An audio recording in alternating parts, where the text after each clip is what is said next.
Cogitation radiophonique.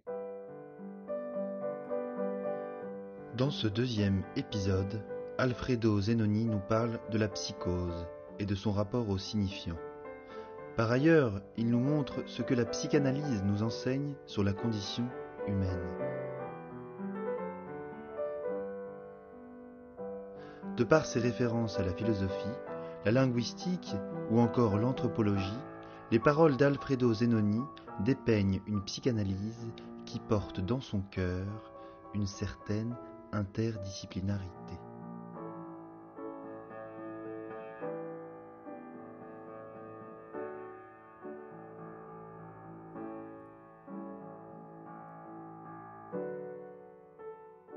D'abord, je vais faire une petite prémisse, c'est que il est plus favorable pour la philosophie d'être ébranlée par la psychiatrie que le contraire, que la psychiatrie être influencée par la philosophie. Les psychiatres qui ont fait de la philosophie,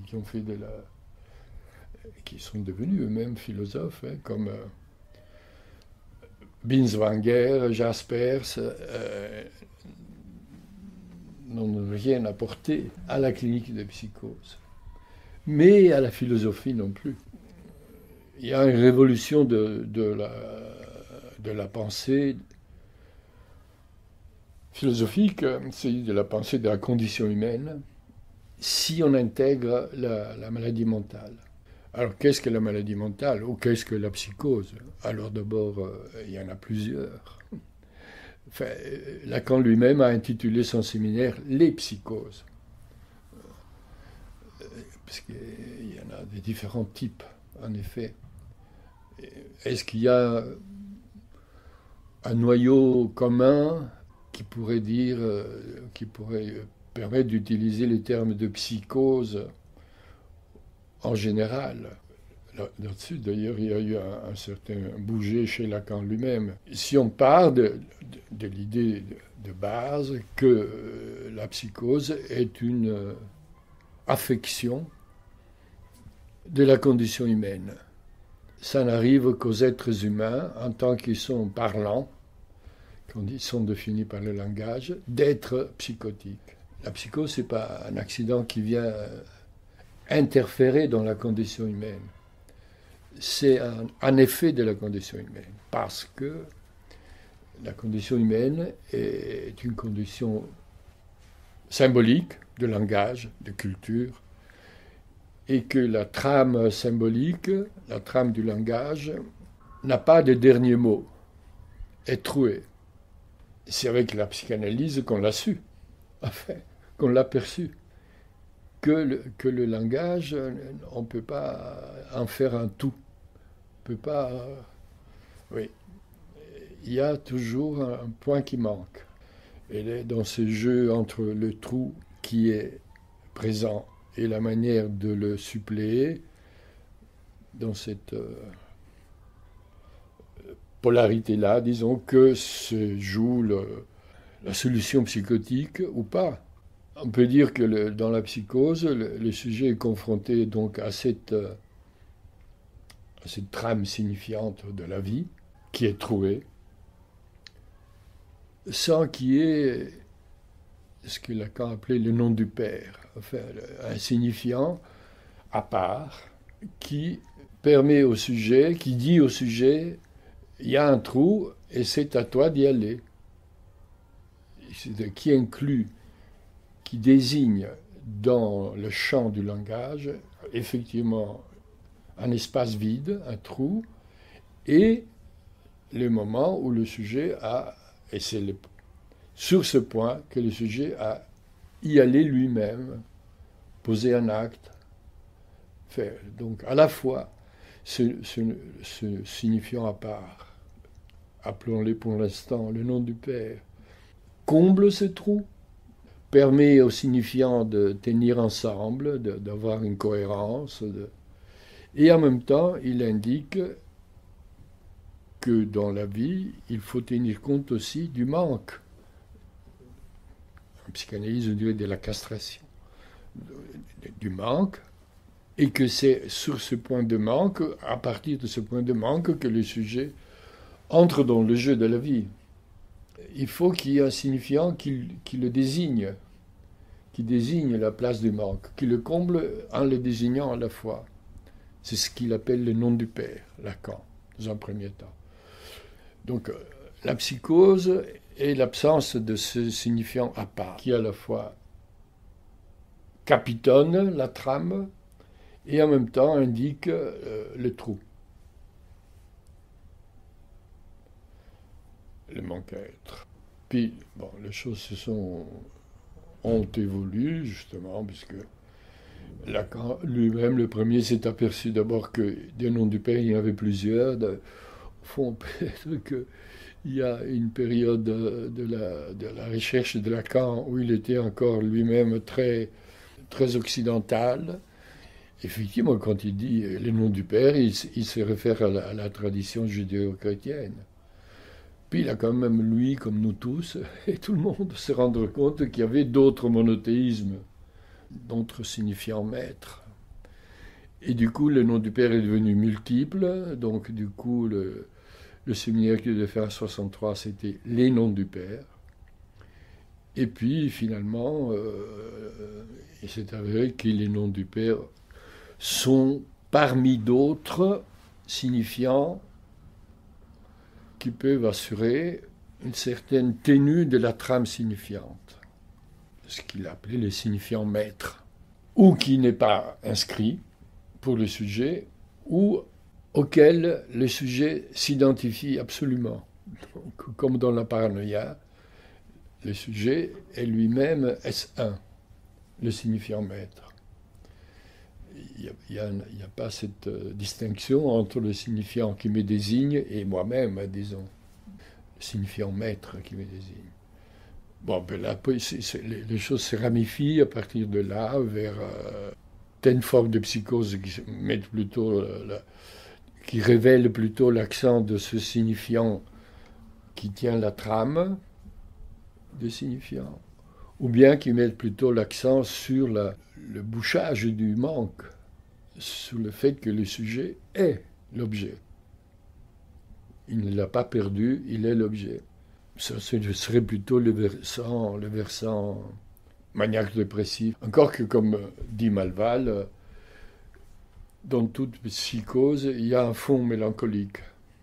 Et je suis assez d'accord. Dans toute psychose, il y a un fond mélancolique, puisqu'il est le point de gravitation de l'objet qui n'est pas perdu, qui n'est pas une cause du désir qui est là. Et donc, si l'objet est là, on le cherche ou pas. Il n'y a pas de mouvement, et le sujet risque, en effet, de finir par coïncider lui-même avec l'objet perdu, comme dans la mélancolie. Parce que c'est à partir de la psychose que Lacan a introduit la notion de nom du Père, et puis la variation des noms du Père, etc. Mais tout ça crée une autre dimension dans la philosophie aussi, dans l'anthropologie. On ne peut plus faire la philo comme, je dirais, comme avant la question préliminaire de Lacan. Il y a des philosophes qui tiennent compte de la psychanalyse. Beaucoup refusent de la lire parce qu'ils ont l'impression que s'ils lisent Lacan, s'ils lisent la psychanalyse, ils doivent recommencer tout. Et donc ils préfèrent rester avec leur propre orientation philosophique originaire, de développer Bergson, de développer Heidegger. Tout ça est déjà dans Freud, en fait. Donc, et ce que Freud a amené, après l'inconscient, c'est quand même tout de suite l'idée que l'être humain est motivé par des choses étranges, par des motivations étranges qu'il a appelées les pulsions. Et en effet, on le constate. Et que le mode de satisfaction chez l'être humain n'est pas simplement vital, de la satisfaction de besoins, mais c'est des modes de satisfaction folles, fous, y compris quand ils sont créatifs. Ce qui anime la condition humaine, c'est quand même ce qu'il a dit à un moment donné, c'est la pulsion de mort. Pulsion de vie, pulsion de mort. Donc il y a quelque chose dans la recherche de la satisfaction C'est l'être humain qui n'a rien à voir avec la survie de l'individu ou de l'espèce, mais qui a à voir avec autre chose, qui est motivé par quelque chose de fou, qui peut faire du tort au sujet lui-même ou faire du tort aux autres. Parfois, c'est plus fort que lui, il doit se tuer. C'est plus fort que lui, il se blesse. Et il provoque toutes sortes de dommages et de torts, aussi bien aux autres.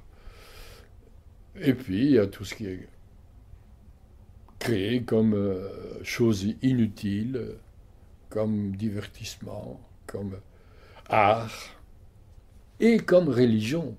Ça, c'est la plus grande invention folle de la condition humaine, des religions. D'imaginer qu'il y a des êtres qui existent d'autant plus qu'on leur fait des sacrifices.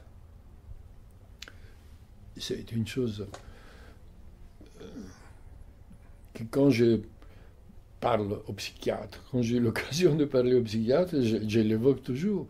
Mais la chose la plus folle et la plus répandue, c'est la religion, qui ne sert à rien et qui est simplement axée autour du sacrifice. Plus on fait de sacrifices, plus il existe, plus on le prend au sérieux. Si on cesse de faire des sacrifices, il s'évanouit. Donc cette invention de la religion, comme centrée autour du sacrifice, est la folie spécifique de la condition humaine, puisqu'elle est présente partout, sous différentes formes.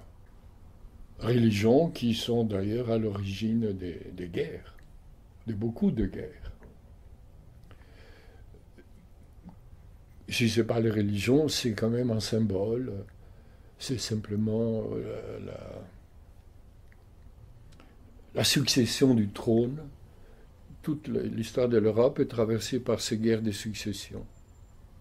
Toutes des folies. Donc il faut arriver à avoir une idée qu'il y a dans la condition humaine quelque chose de fou, déjà, et que les folies cliniques que nous accueillons et qui sont éventuellement hospitalisées relèvent de la même condition humaine et demandent donc quelque chose en réponse qui relève lui-même de la condition humaine. S'ils sont malades du signifiant, il faut que la réponse soit de l'ordre du signifiant, mais de la bonne façon.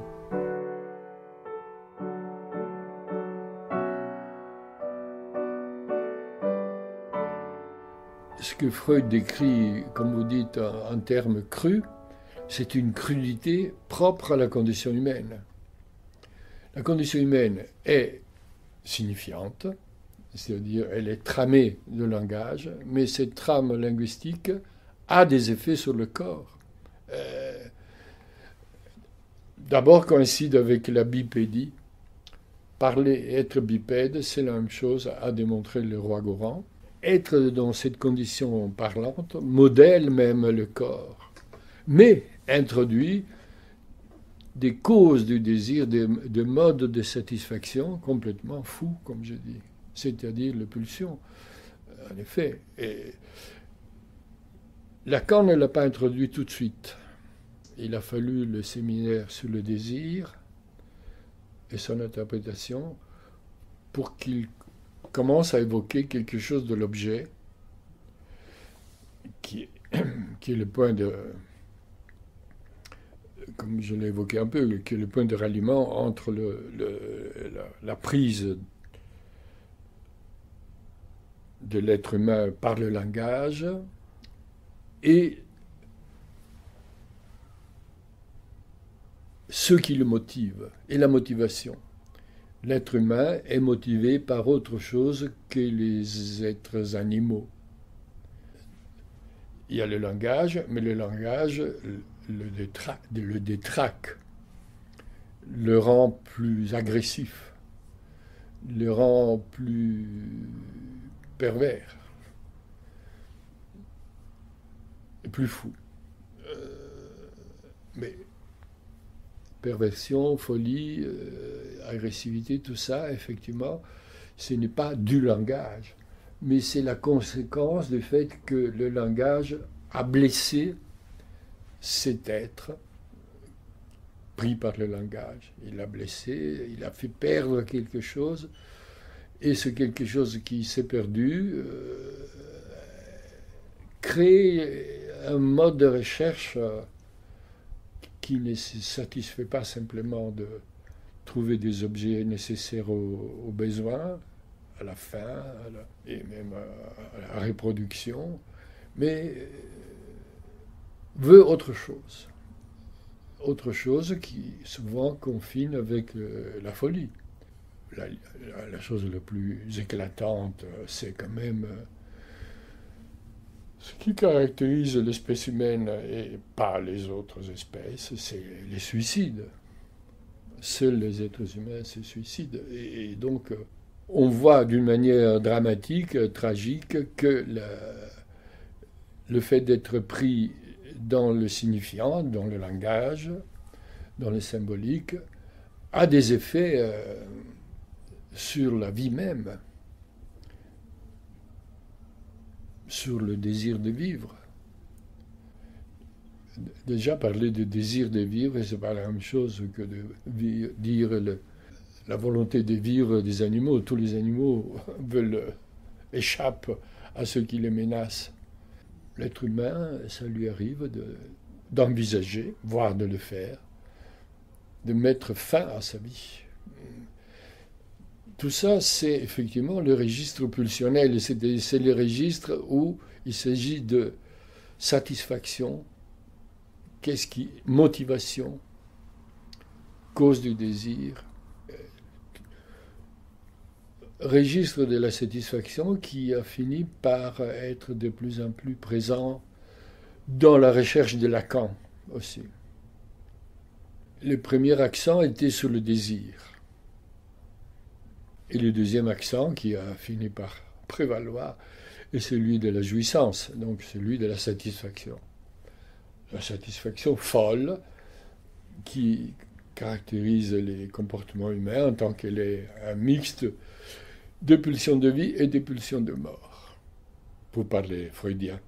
Le structuralisme, comme a dit Lacan, durera une saison, a duré une saison.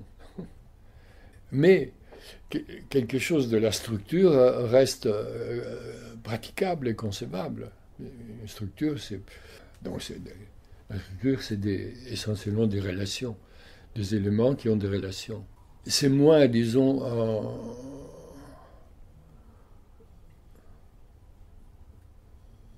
une construction formelle qui détermine le comportement des individus,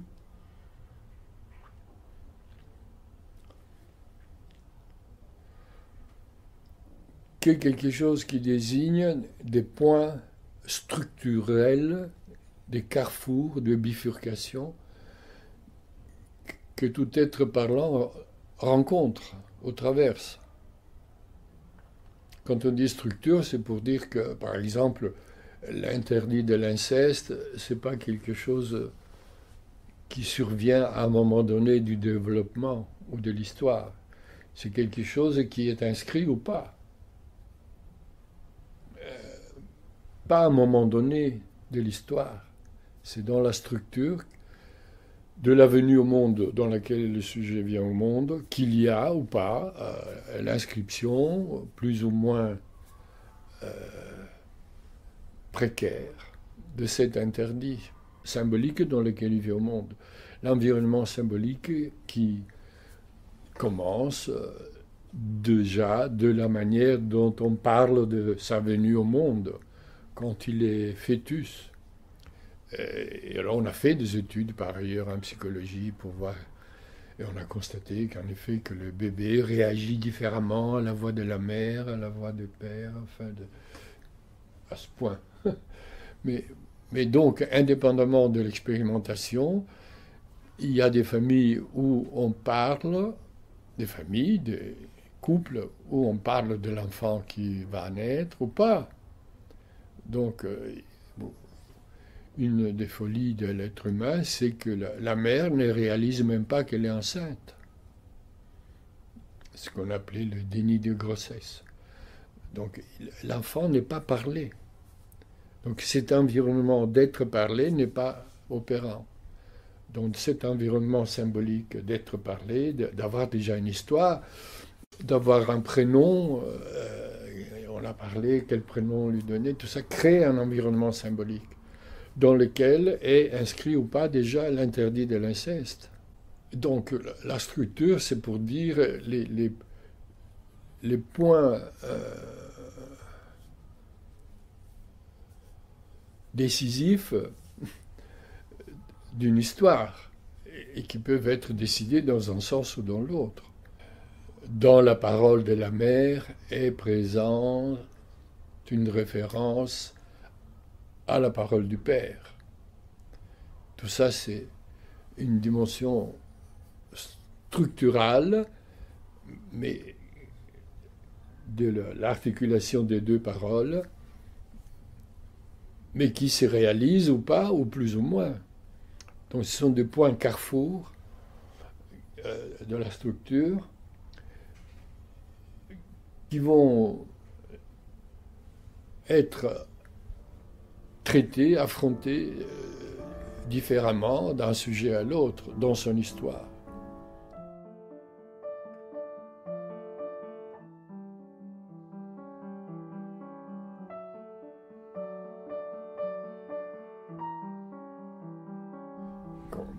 Il y a plusieurs versants donc, dans ce qu'on a appelé le structuralisme. Mais donc, au départ, le départ était linguistique.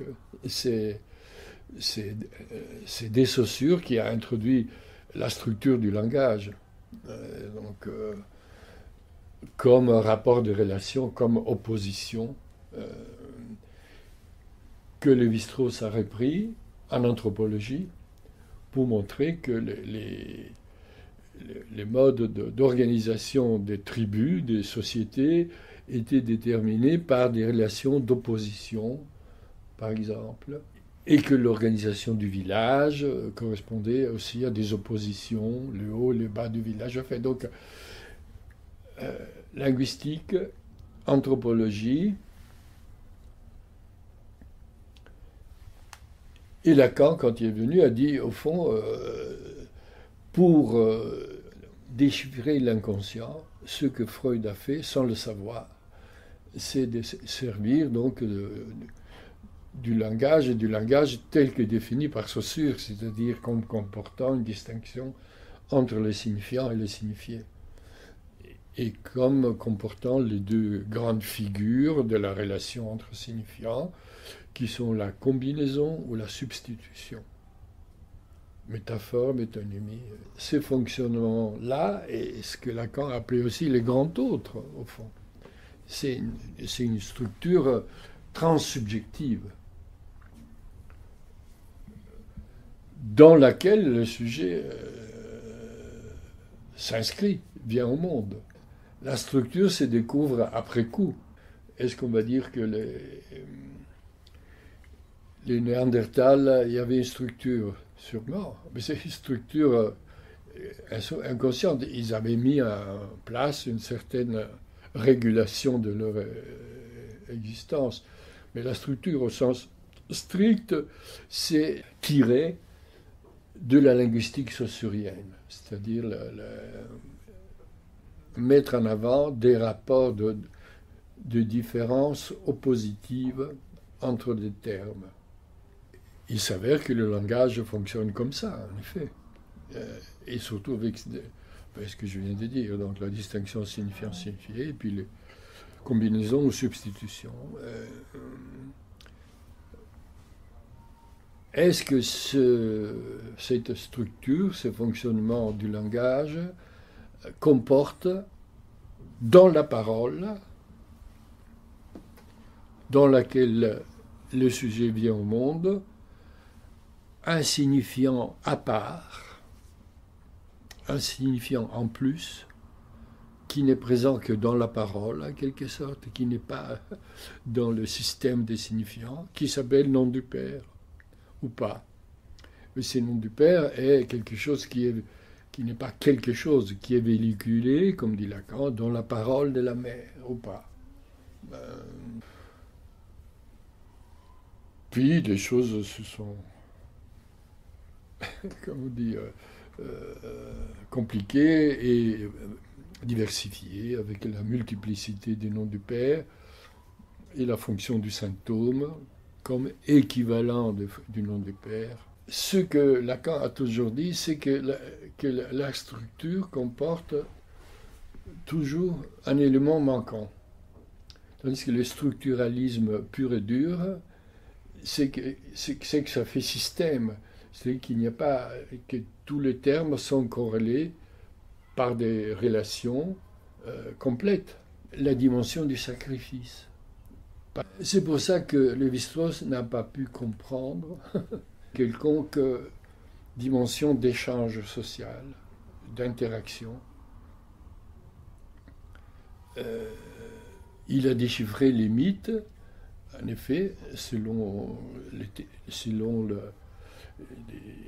relations d'opposition entre les éléments du mythe, mais le sacrifice, qui était au centre de la pratique d'une tribu, il n'a pas su comment le situer. Il s'est resté obscur. Parce que là, on entre justement dans le point où la structure est trouée. C'est ce que Lacan a toujours dit. Donc d'abord, il a parlé du désir, et puis de la cause du désir.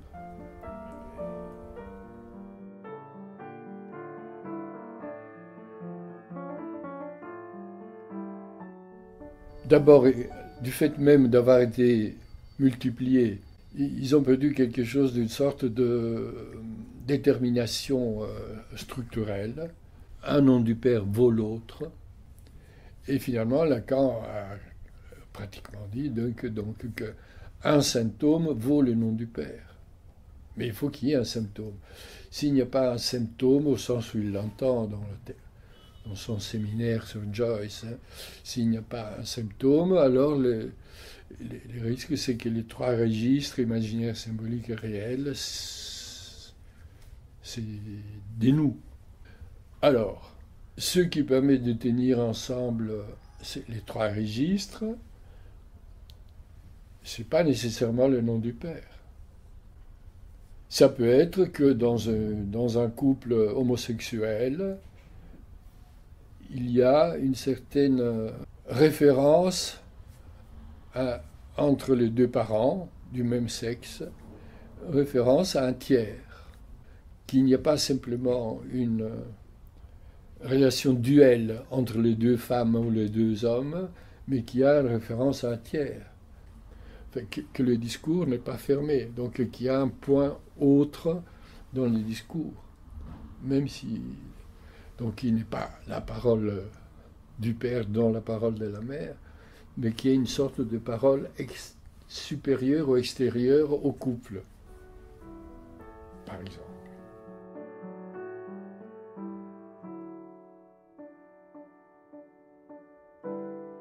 Fin de ce deuxième podcast avec Alfredo Zenoni.